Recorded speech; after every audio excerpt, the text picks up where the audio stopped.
खुलुमबाय गिबियावनो बड'लेण्ड स्टुडिय'फ्राव नोंथांमोनखौ गनायना लाग्रोबाय राजखान्थियारि रादाब होनो नागिरदों दिनैनि भट साननायाव भारतीय जनता पार्टी हानजायानो बांसिन मासि मोननानै सोरखार दानाय लामायाव फैबाय भारतीय जनता पार्टी आरो लोगो हानजा अखम गण परिषद आरो इउपिपिएलजों जयै सोरखार दानो हानायनि लामायाव फैबाय एबा सोरखार दानो हासिगोन जोंनि मोनसे रिपर्ट फिन भारतीय जनता पार्टी आरो लोगो हानजाया आसामाव सोरखार दाफिनसिगोन दिनै आसाम विधानसभा बिसायख'थिनि फिथाइ साननायनि फिथाइ बायदिब्ला आसामनि भटार्सफोरा फिन भारतीय जनता पार्टी आरो लोगो हानजाखौ सोरखार दाफिननो खाबु होबाय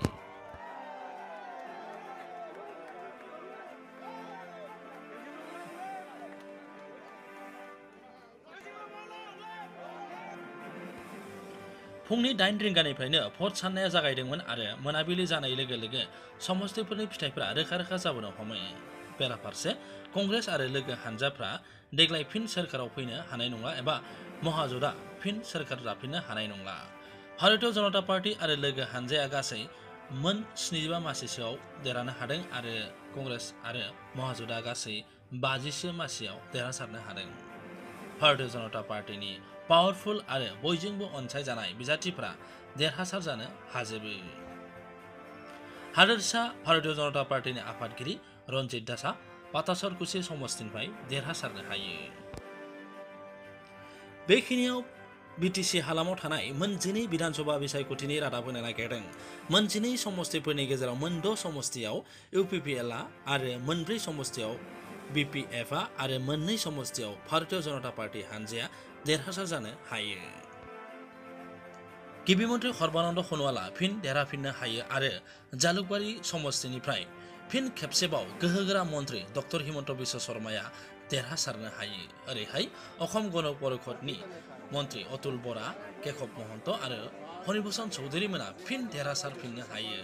मख'नो गोनांदि फणिभूषण चौधुरीया बङाइगाव समस्तिनिफ्राय दिनैसिम खेबसेबो जेनफेराखै बिथाङा अखम गण परिषद दाजेननायनिफ्रायनो एमएलए जाबोबाय थादों आरो मन्थ्रिबो जादों फिन बुंफिनदों बिटिसि हालामाव मोन 12 विधानसभा समस्तिनिफ्राय मोन 6 समस्तियाव इउपिपिएल हानजाया देरहासारनो हायो इउपिपिएल हानजाया क'क्राझार सानजा समस्तिनिफ्राय बिपिएफनि बिजाथि गोबाव समनि एमएलए मन्थ्रि प्रमिला रानी ब्रह्मखौ फेजेननो हायो बे समस्तिनिफ्राय इउपिपिएलनि बिजाथि लरेन्स इस्लारिया देरहासार जानो हायो बिथां लरेन्स इस्लारिया एबसुनि बारग' गाहाय नेहाथारिमोन आरो बिटिआर गोरोबथानि सागानगिरिमोन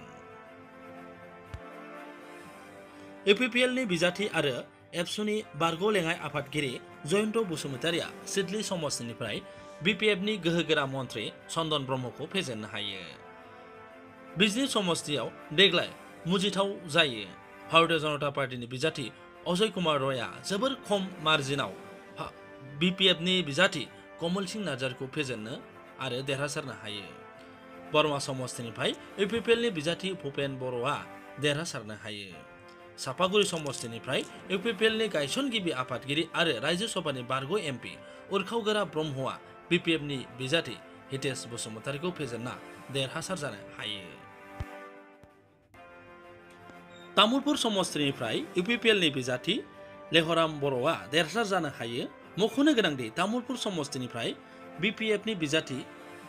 भट लानाय साननैनि सिगांनो भारतीय जनता पार्टीआव जइन जादोंमोन